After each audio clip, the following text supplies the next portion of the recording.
Tuhan di rumah keluarga dari Bapak Mama Tania Tuhan di tempat ini.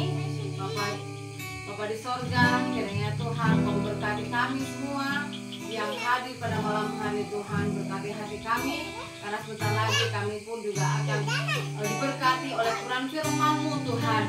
Berkati hambanya Tuhan yang akan menyampaikan kebenaran firman-Nya.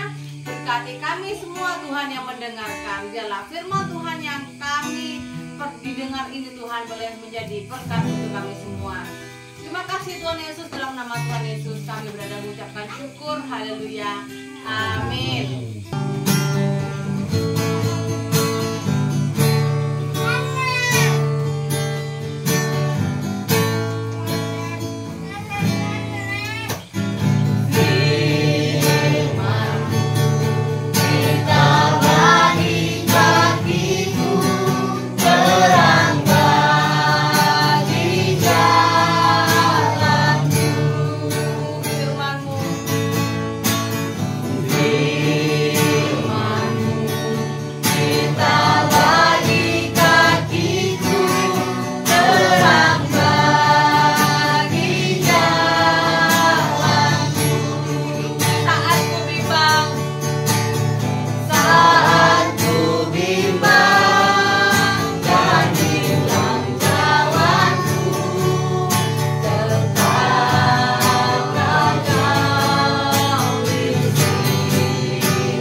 Sungguh hati kami lipat dengan syukur Tuhan buat segala kebaikan-Mu, sebab Engkau adalah Allah yang sangat baik. Sungguh baik dan sangat baik Tuhan dalam setiap langkah kehidupan kami.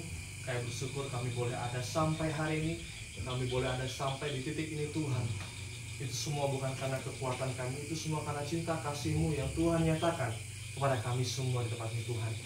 Terima kasih Bapa, sepanjang hari telah kami lewati dan penuh sukacita. Kami yang setelah menyelesaikan pesta demokrasi atas bangsa ini Tuhan, kami juga berdoa biarlah apapun hasilnya, biarlah itu semua berasal dari Tuhan, dan Tuhan akan menyatakan janji-Mu atas bangsa kami Tuhan. Dan sebentar kami akan diberkati dengan firman-Mu. Berkati setiap hati kami Tuhan, biarlah hati kami seperti tanah yang subur, yang sudah dibajak dengan nyanyian, pujian, dan penyembahan kami. Dan sebentar akan diberkati dengan benih-benih firman Tuhan. Bila benih-benih firman Tuhan yang kami nikmati, yang kami dengar pada malam hari Tuhan, bukan hanya sebatas angin yang hilang begitu saja, tetapi biar firman-Mu terus tumbuh Tuhan, berakar dan berbuah dalam setiap hati kami, sehingga kami bukan hanya menjadi seorang anak-Mu yang menjadi sebagai pendengar, tapi kami juga menjadi pelaku dari firman itu sendiri Tuhan, agar kemuliaan-Mu dinyatakan atas bangsa kami, atas diri kami Tuhan. Berkati, suci, dan kuduskan pikiran hati kami Tuhan, untuk segala apapun kuasa yang merusak sukacita kami, yang membuat kami tidak fokus mendengar firman Tuhan, kami patahkan kuasanya dalam nama Tuhan Yesus. Biar sejauh mana firman-Mu terdengar Tuhan, agar sebanyak jiwa-jiwa boleh diberkati dalam nama-Mu. Terima kasih Bapa, terpujilah nama-Mu. Dalam nama Tuhan Yesus Kristus, mari jemaat Tuhan kita sama-sama katakan amin. 1, 2, 3. Lalu Yesus naik ke dalam perahu dan murid-muridnya pun mengikutinya. Sekonyong-konyong mengamuklah angin ribut di danau itu, sehingga perahu itu ditimbus gelombang, tetapi Yesus tidur. Maka datanglah murid-muridnya membangunkan dia, katanya, "Tuhan, tolonglah, kita binasa." Ia berkata kepada mereka, "Kamu takut? Kamu yang kurang percaya?" Lalu bangunlah Yesus menghardik angin dan danau. Akan ada banyak sekali pengajaran-pengajaran yang dapat kita ambil pada malam hari ini. Oleh sebab itu firman Tuhan yang boleh datang kepada kita pada malam hari, saya mengambil judul tema adalah angin ribut diredakan. Sesuai dengan judul perikopnya Bapak Saudara, angin ribut diredakan. Berbicara tentang angin ribut, bukan hanya ketika zaman Tuhan Yesus saja ada angin ribut. Bahkan di zaman kita sekarang pun ada banyak sekali angin ribut yang terjadi Bapak Saudara. Angin ribut bukan hanya sebatas sekedar angin saja, tapi berbicara tentang angin ribut, itu juga kita sama-sama berbicara tentang adanya bencana. Ya, di berbagai belahan dunia banyak sekali terjadi bencana, banyak sekali terjadinya krisis. Pernah dengar ya krisis ya? Saudara-saudara kita di Timur Tengah, di daerah Afrika sana, kekeringan, krisis air, krisis pangan, ekonomi. Makanya jangan heran ada banyak sekali kejadian-kejadian perang saudara antar negara. Ya, seperti di Kamboja, Vietnam, ya, yang dulu-dulunya mereka sampai saat ini pun masih ada saja negara-negara yang mereka masih yang namanya konflik perang saudara. Bahkan iklim atau saja yang baru-baru kita rasakan ini politik Bapak Saudara. Berbagai belahan dunia ada banyak sekali kejadian-kejadian konflik. Dan lebih parahnya lagi, kejadian-kejadian ini dia tidak kenal waktu. Seakan-akan silih berganti, seakan-akan ada terus dan bisa terjadi kapan saja. Kembali ke firman Tuhan, di sini dikatakan pada ayat 23, Yesus naik ke dalam perahu dan murid-muridnya pun mengikutinya.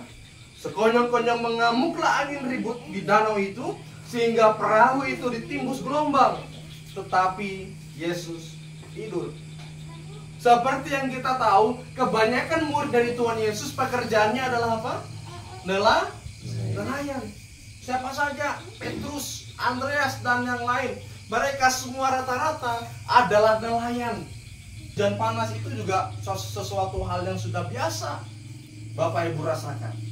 Begitu juga dengan nelayan. Kalau saja murid-murid Tuhan mereka berasal dari backgroundnya adalah seorang nelayan, dan suatu ketika mereka dihadapkan dengan badai dan mereka panik, itu artinya badai yang mereka hadapi bukan badai yang biasa-biasa saja. Amin. Itu artinya itu bukan badai yang biasa, bukan badai yang cuma kecil-kecil. Itu artinya itu badai yang luar biasa, badai yang dahsyat yang mereka alami pada saat itu. Nah, di sini menggambarkan murid-murid Tuhan mengalami kekhawatiran dalam hidupnya ketika mereka menghadapi yang namanya badai. Begitu juga dengan kita. Murid-murid Tuhan pun yang 24 jam bareng Tuhan Yesus, makan satu meja bareng Tuhan Yesus, kemana saja Tuhan Yesus pelayanan mereka ikut, apa saja yang Tuhan lakukan mereka juga ikut. Tuhan Yesus berdoa, mereka juga berdoa, akan tetapi mereka masih bisa mengalami kekhawatiran dalam hidup. Dan berjaga-jagalah lawanmu si iblis, berjalan keliling sama seperti singa yang mengaum-ngaum dan mencari orang yang dapat ditelannya. Yosua 1 ayat 9. Bukankah telah kuperintahkan kepadamu, kuatkanlah dan teguhkanlah hatimu, janganlah kecut dan tawar hati, sebab Tuhan Allahmu menyertai engkau kemanapun engkau pergi. Amin. Amin. Di sini dikatakan bahwa kemanapun kita pergi, Tuhan menyertai kita. Dua ayat yang saya bacakan tadi, 1 Petrus 5 ayat ke-8 dan Yosua 1 ayat 9, itu dua kunci pemahaman mengenai Yesus Kristus. Ketika kita mengaku bahwa kita adalah orang percaya pengikut Kristus, kita menjadi pengikut Kristus bukan hanya sebatas kita menyebut nama Tuhan, hanya sebatas Tuhan saja. Tetapi yang menjadi kelebihan bagi orang Kristen, dia bisa memanggil Tuhannya dengan sebutan Bapa. Betul ya? Amin? Berbeda dengan agama atau kepercayaan yang lain. Ketika mereka menyembah dewa-dewa atau ilah-ilah mereka yang lain, mereka tidak pernah menyebut nama Tuhan mereka Bapa. Itu karena Tuhan mau kita sedekat seperti seorang bapa dan seorang anak. Ketika seorang anak membutuhkan sesuatu, bapaknya pasti tahu. Betul? Bapak Ameng pasti tahu apa yang menjadi kebutuhannya Ameng. Bapak Tania sudah pasti tahu apa yang menjadi kebutuhan dari Tania. Karena itu adalah tugas seorang bapak untuk menyertai anak-anaknya, yang akan selalu menggenapi apapun yang anaknya butuhkan. Amin? Anaknya yang butuh sekolah, bapaknya biayai. Anaknya yang mau sehat, bapaknya kasih vitamin. Karena seorang bapak, dia mengenal anaknya, Bapak Saudara. Dan kita ketika kita memiliki pemahaman tentang Tuhan, kita sebagai orang percaya harus memiliki pemahaman yang benar kepada Tuhan. Jangan sampai kita merasa bahwa Tuhan meninggalkan kita. Kita harus percaya bahwa Tuhan kita adalah Tuhan yang sanggup dan Tuhan yang menolong dalam setiap kehidupan kita. Amin. Perikop yang tadi bisa kita baca bersama-sama pada ayat yang ke-23. Kita baca dengan iman, Bapak Saudara. 1, 2, 3. Lalu Yesus naik ke dalam perahu dan murid-muridnya pun mengikutinya. Kata terakhir dikatakan apa? Murid-muridnya pun mengikutinya. Di sini dikatakan bahwa ketika Tuhan berjalan, murid-muridnya pun juga ikut sama Tuhan. Murid-muridnya mengikuti Tuhan. Dan yang menjadi seperti yang seringkali saya katakan, mungkin saja sekarang Tuhan sedang menguji ekonomimu. Mungkin saja sekarang Tuhan sedang menguji keluargamu. Mungkin saja bahkan Tuhan sedang menguji imanmu. Contoh, yang sekarang Tuhan berkati dalam pekerjaan, yang Tuhan berkati dalam bisnis, yang Tuhan berkati dalam pekerjaan apapun yang Bapak sudah kerjakan, Bapak Ibu dilema, terbuai dan kesibukan. Tuhan sedang menguji iman. Tetapi satu yang mau saya katakan, bukan tentang siapa musuh kita, tetapi dengan siapa kita menghadapi musuh kita. Amin.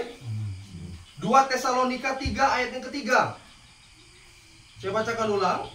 2 Tesalonika 3 ayat yang ketiga. Tetapi Tuhan adalah setia, Ia akan menguatkan hatimu dan memelihara kamu terhadap yang jahat. 2 Tawarik 15 ayat yang ke-7. Tetapi kamu ini kuatkanlah hatimu, jangan lemah semangatmu, karena ada upah bagi usahamu. Dua ayat ini menekankan kepada suatu poin, menguatkan hati. Kuatkan hatimu. Seringkali orang Kristen zaman sekarang, dia mengatakan mulutnya, aku percaya Tuhan, aku ikut Tuhan, setiap minggu ke gereja, tetapi hatinya lemah. Ada masalah dikit ngambek. Ada masalah dikit tidak mau ibadah. Dengar perkataan orang miring sedikit, sensi. Ketika kita sedang berada di fase tersebut, itu artinya kerohanian kita tidak berkembang. Kerohanian kita tidak pernah mengalami yang namanya kedewasaan dalam rohani. Ada masalah dikit, tak ibadah. Ada masalah dikit, langsung ngomel-ngomel, sensi sama orang. Ya. Tanpa kita sadari, seringkali kita berada di posisi tersebut. Seringkali kita berada di posisi itu. Yang menjadi pelajaran kita hari ini, Bapak Saudara, Kita harus memiliki pemahaman yang benar sama Tuhan. Ketika Bapak Ibu Saudara tidak pergi ke gereja, ketika Bapak Ibu Saudara tidak pergi ke persekutuan, bukan hamba Tuhan yang rugi, bukan Tuhan yang rugi, tetapi ya kita sendiri yang nggak ibadah. Karena keselamatan itu ditanggung sendiri-sendiri. Amin. Keselamatan ditanggung sendiri-sendiri. Itu artinya kalau masih ada hamba Tuhan, masih ada pelayan Tuhan, atau rekan-rekan satu tubuh Kristus, rekan-rekan gereja masih mengingatkan kita, ayo kita ibadah. Ya kita ibadah. Itu sebagai bentuk kasih kita kepada Bapak Ibu Saudara.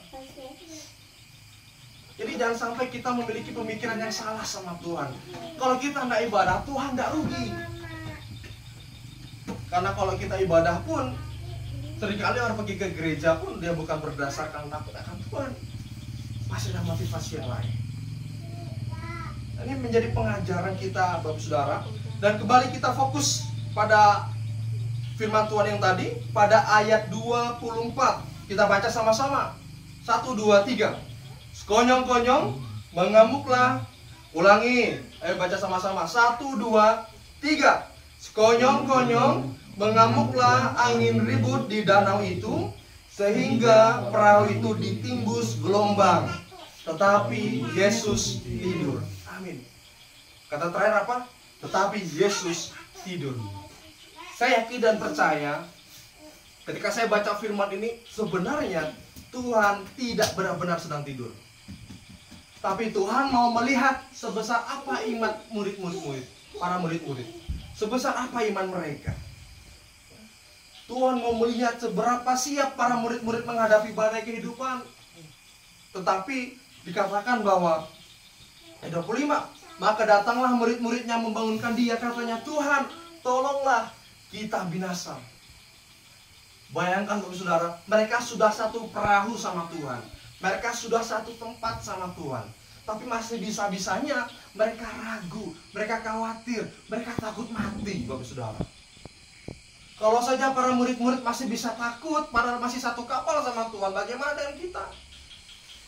Kita saja mungkin tidak pernah melihat Tuhan, mendengar Tuhan, langsung Tuhan ngomong gitu, kita tidak pernah.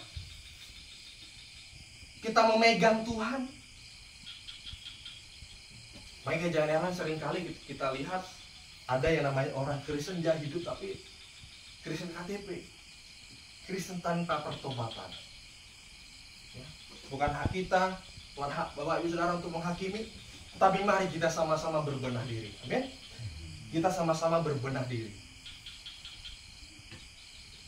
Seringkali kalau kita tinggal di dalam Tuhan, ada banyak hal yang kita jumpai.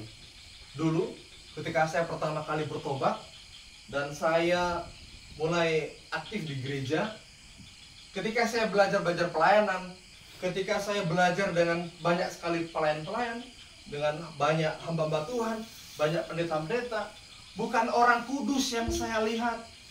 Kebanyakan tempatnya rusak itu ya di gereja itu sendiri. Pendeta suci, enggak semua. Hamba Tuhan hidup kudus, enggak juga.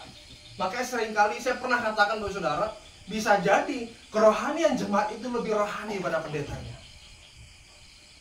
Pertama kali saya mengalami kekecewaan. Itu pendeta A, pendeta B, pendeta C. Ketika kita di luar, seperti yang kudus sekali.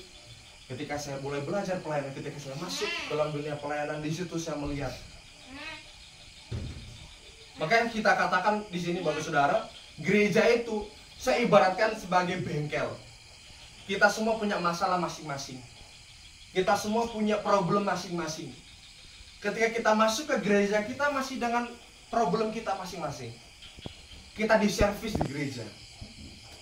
Kita pujian penyembahan, kita dengar firman, itu kita diservis sama Tuhan. Makanya jangan sampai ketika kita keluar dari gereja, kita pulang dari gereja menuju ke rumah, kita menjadi orang yang sama kita. Amin. Tuhan mau servis kita menjadi pribadi yang lebih baik. Oleh sebab itu saya seringkali katakan, apapun masalah yang datang kepada Bapak Saudara, jangan pernah khawatir. Memang hal ini gampang kita katakan, tapi susah untuk dilakukan. Tetapi percayalah, Tuhan pasti mampukan kita. Amin.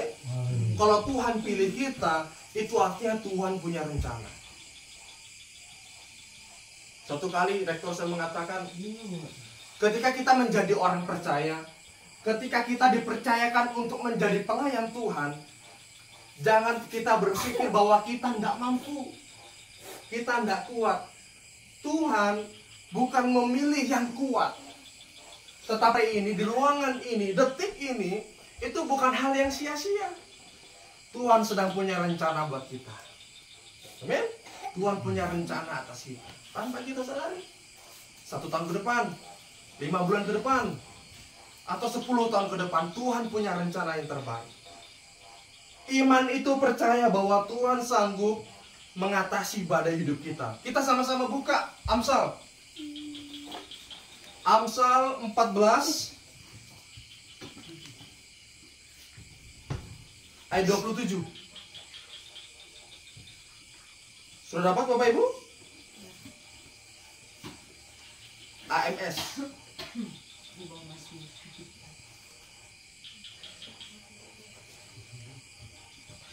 Amsal pasal 14 ayat 27.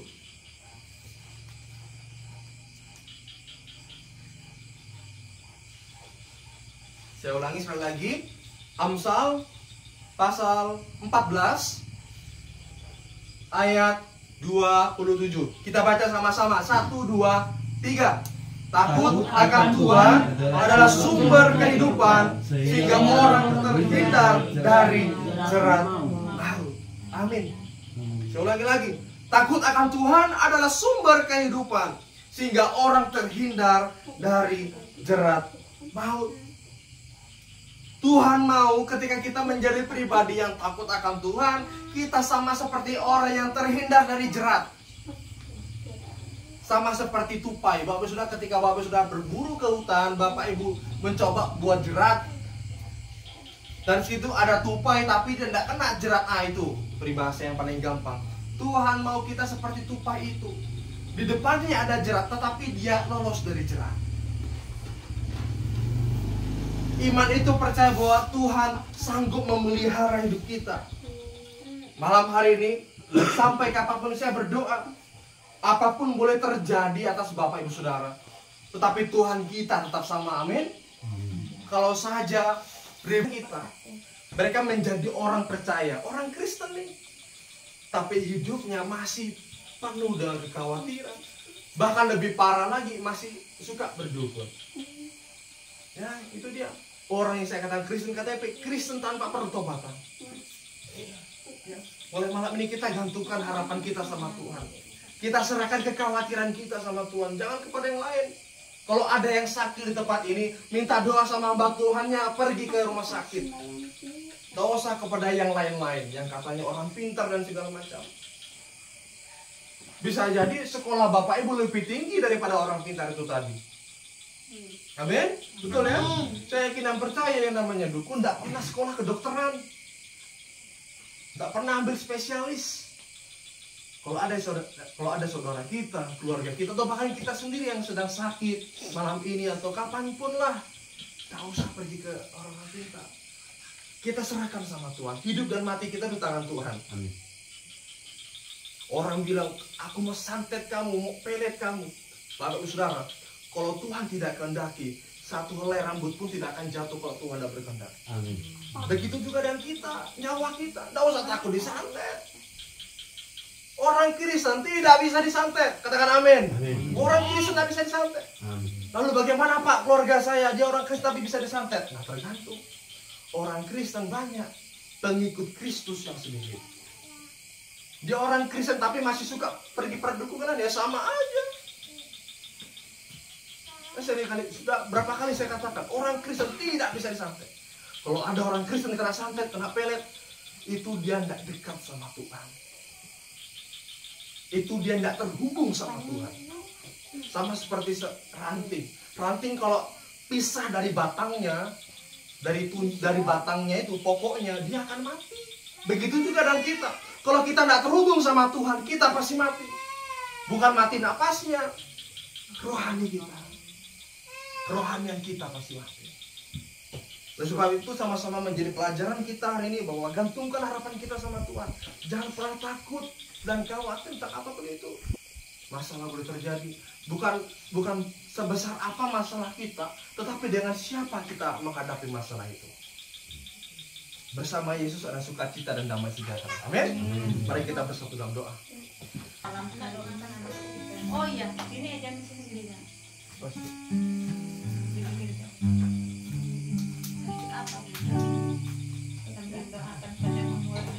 Oh, ulang tahun juga. Nah, mari Bapak Ibu kita bangkit berdiri. Kita bangkit berdiri ya. Kita berdoa, kita tepangkan tangan yuk untuk Bujang pada malam hari ini, saudara.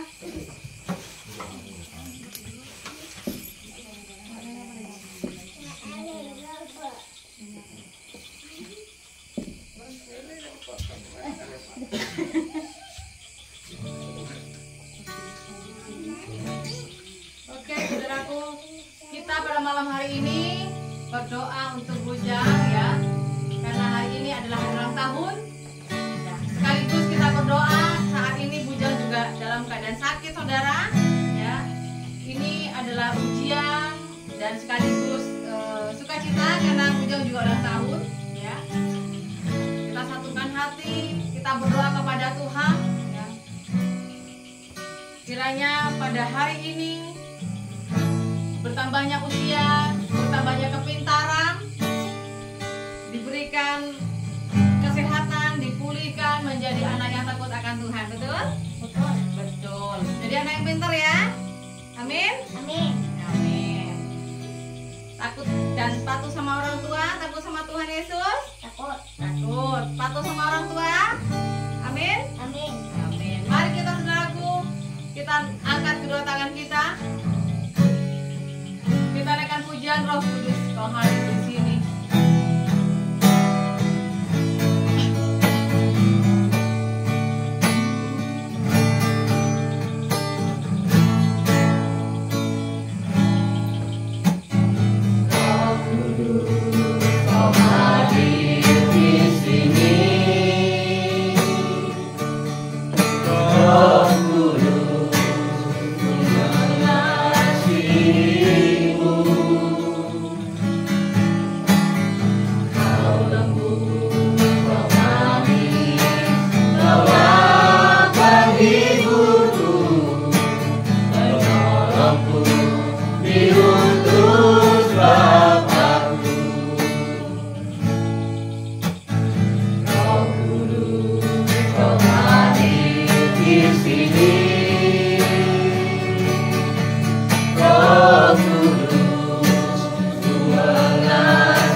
Sembahmu Yesus, jamah kami, penuhi kami dengan kuasa Allah Maha Tinggi. Dengan kuasa Allah, dengan kuasa Allah Maha Tinggi. Sekali lagi, dengan kuasa, dengan kuasa Allah Maha Tinggi. Terima kasih Tuhan. Terima kasih atas kebaikan kemurahan Tuhan kepada kami. Terima kasih ya Tuhan. Hamba berdoa dalam nama Tuhan Yesus. Kiranya Bapa, setiap doa-doa kami Tuhan Kau dengar baik dari siap. Kau bangun tangan kami Tuhan. Hamba berdoa dalam nama Tuhan Yesus, berkati Tuhan, berkati Bapak mamanya Tuhan, berkati keluarganya. Demikian juga Hamba berdoa untuk Mama, Bapak Tania, demikian keluarga besar dari sekolah tempat ini Tuhan. Berkati Tuhan. Berkati kami semua di tempat ini Tuhan yang hadir. Bahkan Kau sanggup pun juga memberkati setiap jemaat Tuhan yang belum sempat hadir saat ini Tuhan.